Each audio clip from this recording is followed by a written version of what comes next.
Graças a Deus, meus amigos, minhas amigas, meus irmãos, minhas irmãs. Aqui nos encontramos em mais uma rica e feliz oportunidade. Senhor Jesus, novamente aqui reunidos em Teu santo nome, solicitamos ao Teu coração generoso e amigo que nos sustente, ampare e nos fortaleça no cumprimento das tarefas que abraçamos em Tua seara. E na nossa jornada envolve a todos nós neste momento, principalmente que nos cheguem mensagens de conforto e esclarecimento, que sejam conduzidos os nossos raciocínios através da palavra amiga, que seja em Teu santo nome. Senhor, em nome dos amigos espirituais, mas sobretudo em nome de Deus, de Jesus e Sua Mãe, a Virgem Santíssima, que solicito mais uma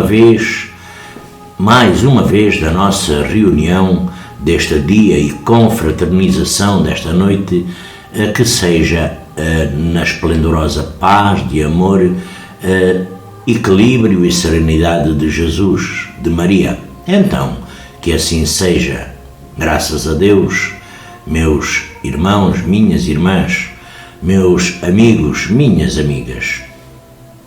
Para começar por ler aqui, depois irei falar a seguir ao Evangelho de hoje, irei falar sobre o que são os arcanjos, os querubins, os serafins e mais no fim, deixando para o último, também os anjos caídos. Mas, primeiro, vamos ler aqui para ficarmos nesta sintonia, nesta harmonia, neste conforto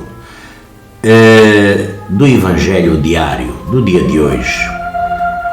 Jesus e os seus discípulos chegaram ao outro lado do mar, ao território dos Gerasenos.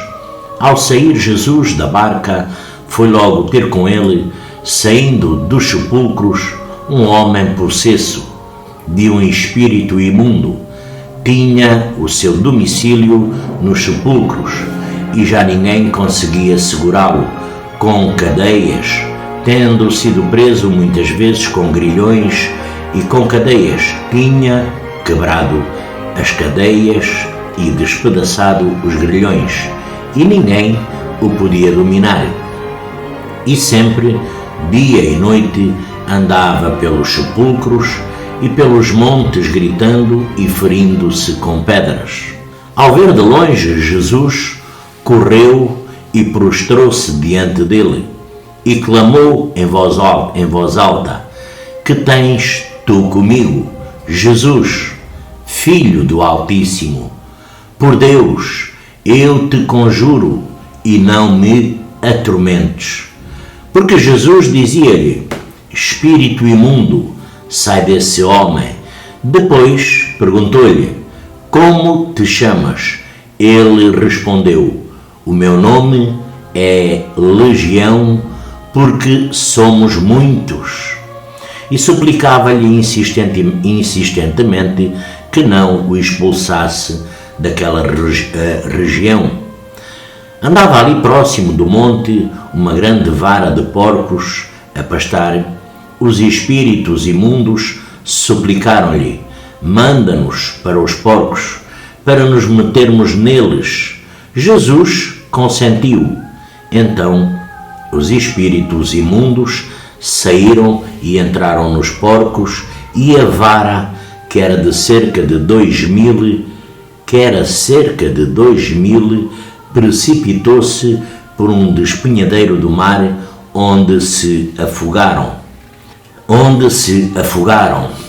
Os guardadores fugiram e contaram o facto pela cidade e pelos campos, e o povo foi ver o que tinha sucedido. Foram ter com Jesus e viram o que tinha estado possesso do demónio, sentado, vestido e são do seu juízo. Ele, que tinha estado possesso de uma legião inteira, e tiveram medo. Os que tinham visto contaram-lhe o que tinha acontecido ao endenominado e aos porcos. Então começaram a pedir a Jesus que se retirasse do seu território. Quando Jesus subia para a barca, o que fora possesso do demónio começou a pedir que lhe permitisse acompanhá-lo, mas Jesus não o permitiu. Antes lhe disse: vai para a tua casa, para os teus, e conta-lhes tudo o que o Senhor te fez e como teve piedade de ti. Ele retirou-se e começou a proclamar pela Decápole que grande coisa Jesus lhe tinha feito, e todos se admiravam. Jesus misericordioso, hoje quero dar graças por todos os momentos em que consigo vencer os meus medos e abrir o meu coração ao outro. Concede-me a graça de anunciar o teu amor e a grandeza da tua misericórdia de forma entusiasta, capaz de tocar todos aqueles que cruzarem o meu caminho. Graças a Deus, penso que a maioria já sabia desta passagem do Divino Mestre Jesus, da sua passagem, não é? Então, para entrarmos aqui no tema de o que são arcanjos, querubins, serafins. O que são, afinal, o que são estes anjos? Porque não existe, na realidade, uma exposição bíblica e específica sobre esta classificação. Toda a abordagem sobre este tema é em forma de estudo sistemático, seja através da interpretação de textos paralelos bíblicos. O anjo anuncia, por exemplo, aos pastores o nascimento de Jesus Cristo, não é? Muitas vezes diferente do imaginário popular retratado na Bíblia Sagrada, porque não existe o relato da existência de anjos na faixa etária infantil. Os anjos seguem ordens hierárquicas de Deus. Deus se mantém no céu, é soberano, é o Criador de todas as coisas visíveis e invisíveis. Então, nesta questão dos anjos, está revelado que eles foram criados antes do mundo que nós fisicamente conhecemos e inclusivamente vivemos. Eles são um número incontável e que existe entre eles uma hierarquia estabelecida por Deus. As classes conhecidas de anjos seguem o plano divino de autoridade. A classificação será arcanjos, querubins, serafins. A organização angelical segue uma rigorosa hierarquia distinta em 5 principais representações: tronos, domínios, principados, potestades e poderes. Essa classificação refere-se à esfera do governo, com a finalidade de distingui-los dos demais anjos, que somam exércitos enormes e atuam diante de Deus, Deus do universo e do ser humano. Em particular, na organização dos anjos, a Bíblia, que é o livro que nos esclarece mais sobre isto, a Bíblia fala mais. Primeiro, os príncipes, anjos da guarda, de todos nós e de crianças, e anjos eleitos. O princípio da autoridade que Deus criou sofreu, na realidade, uma tentativa de rebelião por parte de Satanás, diabo, o capeta, o encardido, espíritos sem nenhuma evolução, luz.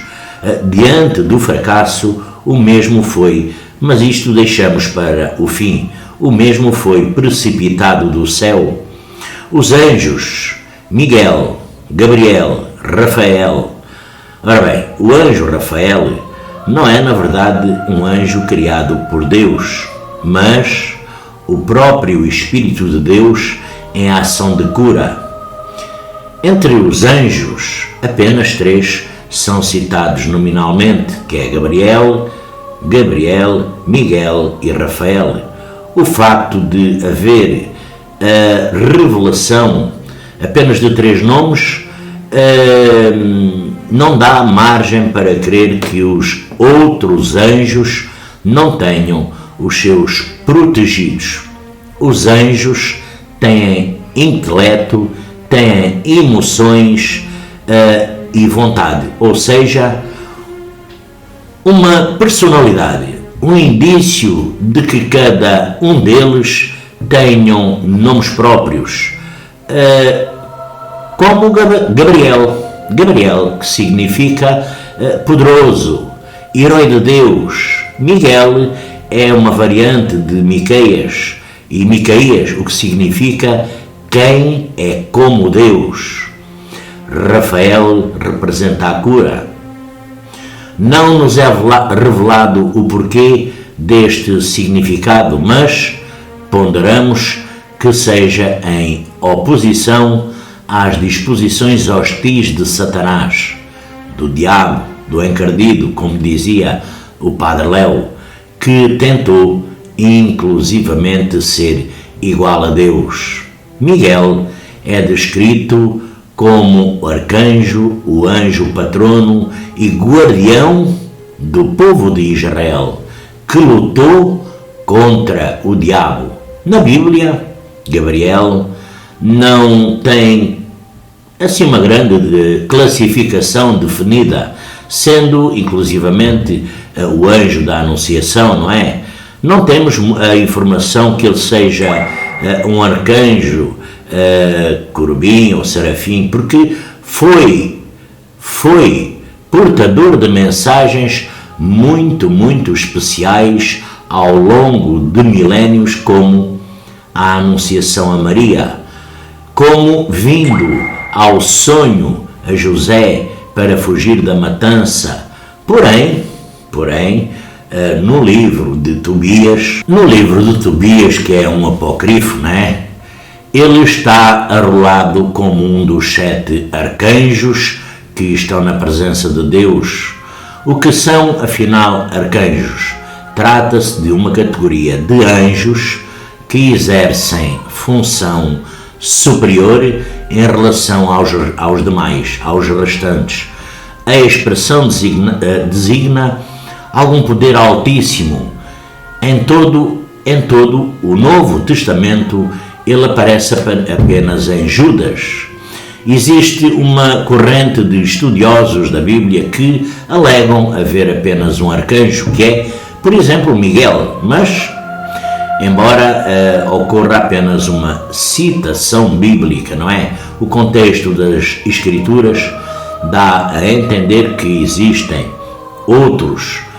No dia do arrebatamento, o Senhor será acompanhado dos arcanjos, porque o mesmo Senhor descerá do céu com muito alarido e com voz de arcanjo e com a trombeta de Deus, porque se houvesse apenas um arcanjo, a preposição viria muito articulada do arcanjo, porém a preposição é de pensando, passando a ideia de um ou mais de um. Pode-se inclusivamente observar isso no idioma original. Os principados, para os escritos pós-bíblicos, são tipos de arcanjos. As explicações judaicas dadas sobre este tema indicam que tais anjos têm sobre as suas ordens um vasto número de seres angelicais. Naturalmente, todos estão sujeitos a Deus. No livro de Daniel, Miguel é citado como um dos primeiros e mencionado por Gabriel. Na carta de Judas, ele é citado para disputar o corpo de Moisés. Em Apocalipse, ele aparece acompanhado de outros anjos lutando contra Satanás.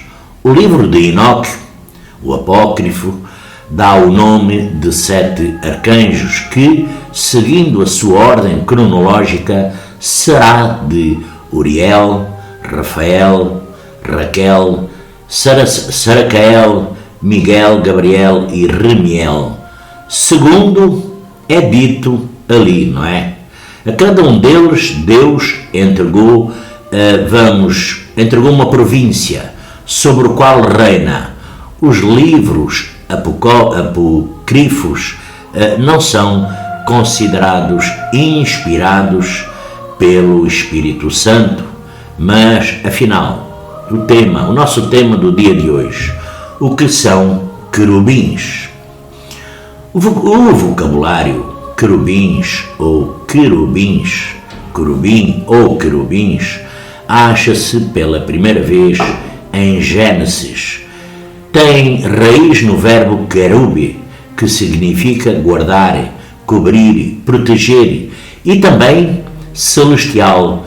A palavra querubim não ocorre no grego secular.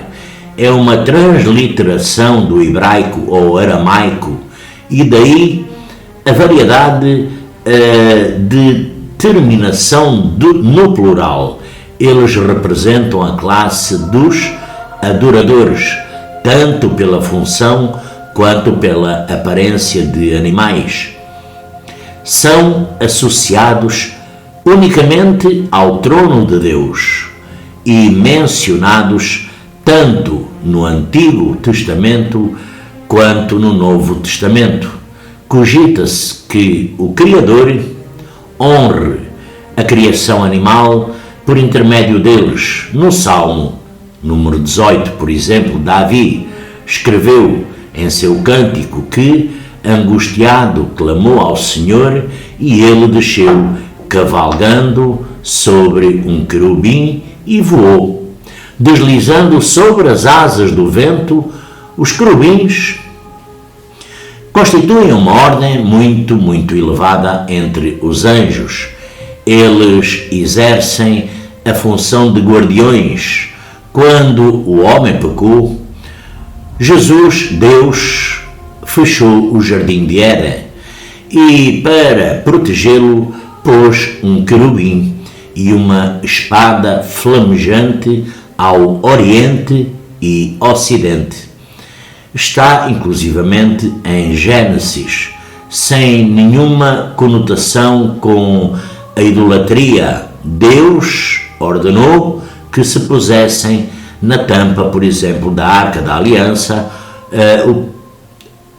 2 estátuas de 2 querubins feitas em ouro, voltadas uma de frente para a outra. Não era para idolatrá-los, apenas o sumo sacerdote, como eu até inclusivamente ontem falei, uma vez ao ano, entrava no local onde a arca estava para fazer o seu cerimonial de expiação pelo povo. Salomão também usou a figura dos 2 querubins de madeira, revestidos de ouro, como ornamento na construção do templo. Os querubins têm definições de aspectos variados. Podem ter rostos de água, de águia, de touro e de homem. Às vezes aparecem descritos como cheios de olhos, com 4 asas, e em outras com 6. Em outras situações têm a aparência dos serafins. O profeta, por exemplo, o profeta Ezequiel descreve as plantas dos pés dos querubins como a de uma bezerra. Têm 4 cabeças, sendo que seus pés seguem em direção para onde as suas cabeças olhem. O profeta ainda revela que rodas são movidas pela força desses anjos. Aqui há a expressão de Zum, vamos lá, encontrada no livro de Apocalipse, que significa o que vive, diferente de Terion, que significa uma fera. Logo, os querubins não devem ser considerados animais, e sim criaturas viventes antes da sua queda de Satanás. Satanás era um querubim ungido por Deus, andava no meio de pedras afogueadas como os outros querubins. Satanás é representado na Bíblia pela figura de animais, a serpente no Jardim do Éden, e nos livros de Isaías e Apocalipse como um mitológico grande lagarto, um dragão e outras formas meio deformadas, descobertas, inclusivamente descobertas arqueológicas na Palestina, que têm trazido alguma luz às representações antigas dos querubins. Em Samaria, painéis de marfim apresentam uma figura composta com um rosto humano, corpo de animal quadrúpede e 2 asas, elaboradas, vistosas. E continuando aqui, meus amigos, minhas amigas, afinal, o que são querubins? O que são serafins, digo? O vocabulário serafins deve vir da raiz hebraica, sarat, cuja raiz primitiva queria dizer consumir com fogo. Hebraístas a traduzem como queimadores, ardentes, brilhantes, refulgentes, amor, nobre. Apenas na chama ministerial de Isaías é que encontramos os serafins destacados segundo a visão do profeta. Eles são agentes de purificação pelo fogo, têm forma humana, apesar de possuírem 6 asas. Então, na classe dos anjos, os serafins desempenham função no coro celestial, entoando Santo, Santo, Santo, incessantemente. Intérpretes bíblicos afirmam que o louvor seja dirigido ao Deus Pai, ao Deus Filho e Deus Espírito Santo. A Trindade, considerando o nós, isto encontramos em Isaías. E também eles são a classe que menos está mencionada na Bíblia. A diferença entre anjo, arcanjo, querubins, serafins diz respeito às características desses seres espirituais como parte das diferentes classes de anjos, de acordo com a Bíblia. Os anjos são seres incorpóreos que servem unicamente a Deus e executam alguns dos seus propósitos. Mas também é verdade que o texto bíblico ainda indica que há uma hierarquia entre esses seres e que nem todos são do mesmo tipo. Então, é nesse sentido que fica evidente a diferença entre anjo, arcanjo, querubim e serafim, porque todos esses são seres espirituais. Nós conhecemos a espiritualidade, conhecemos muitos seres espirituais, mas estes foram criação por Deus, criação de Deus, mas com as características e funções distintas. Então, como fica afinal a diferença entre anjo e arcanjo? Pois é, graças a Deus, não é, meus amigos? A palavra anjo significa literalmente mensageiro. Isso já nós todos sabemos, não é? De forma geral, essa palavra pode ser usada para designar todos os tipos de seres espirituais a serviço de Deus, porque em algum grau todos são seus mensageiros, mesmo aqueles que parecem estar dedicados completamente à adoração celestial, servindo diretamente diante do trono de Deus, não deixam de ser mensageiros da glória e da majestade do Senhor. Muitas vezes os anjos estiveram envolvidos com os assuntos da história da redenção na terra. Os textos bíblicos registram várias ocasiões em que os anjos serviram o povo de Deus como portadores da mensagem divina ou como agentes de Deus na proteção dos crentes. Sem dúvida, o anjo mais conhecido da Bíblia, que foi encarregado de transmitir a vontade de Deus aos homens, foi o anjo Gabriel. Mas Gabriel provavelmente também é um anjo de uma categoria elevada, pois ele é apresentado na Bíblia como um anjo que está constantemente na presença de Deus. Já a palavra arcanjo significa anjo principal. Então é fácil em entender que o arcanjo é um ser celestial que possui o mais elevado grau de autoridade e poder entre os anjos.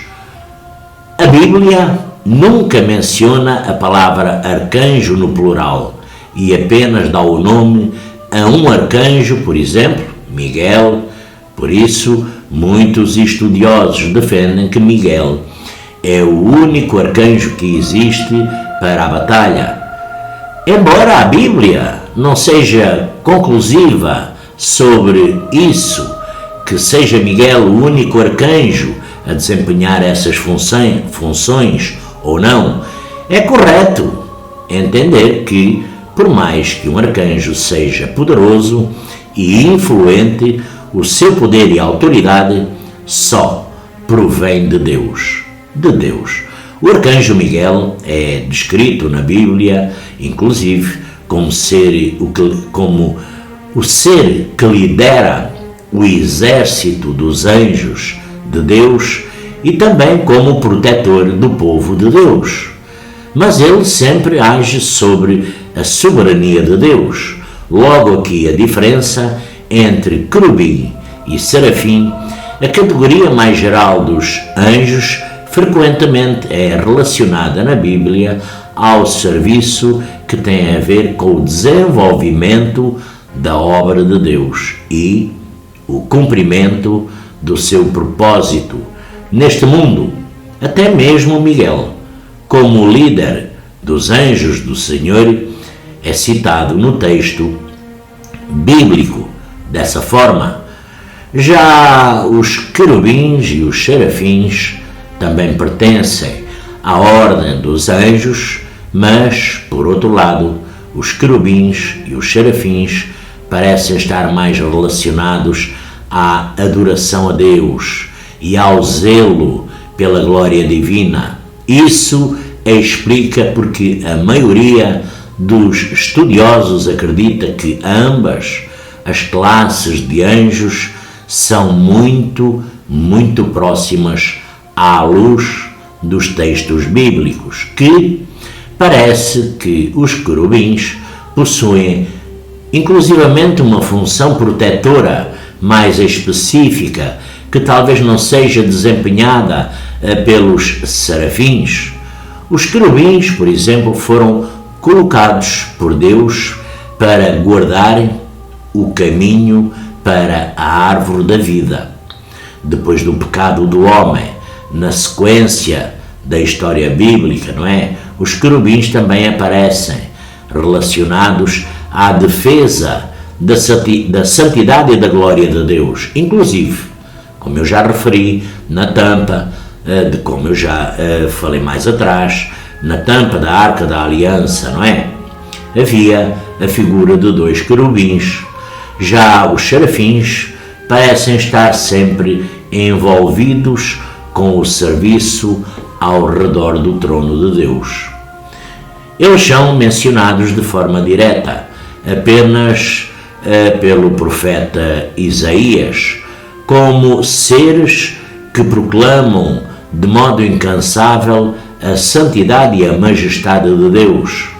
São os serafins que, de acordo com a Bíblia, cantam sem cessar que Deus, o Senhor dos Exércitos, é santo, santo e santo.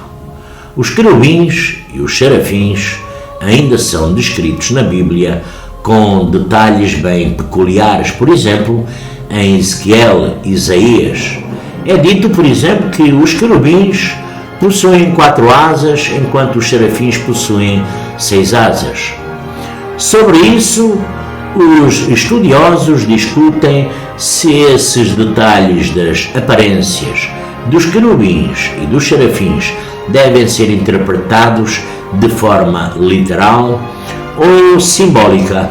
E temos outras denominações de anjos, né, que são os anjos caídos, né, ou os que estão às ordens do demónio, do diabo, do encardido, do capeta.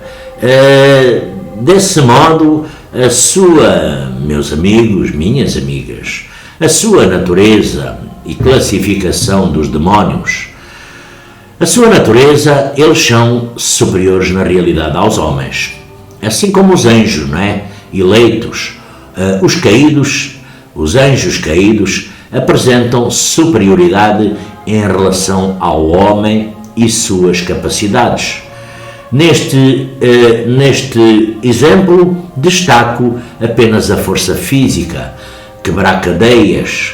São espíritos, não se limitam ao mundo natural e suas leis, são imortais. Jesus relacionou a igualdade dos homens com os anjos, enfatizando desta forma o facto de não mais morrerem, são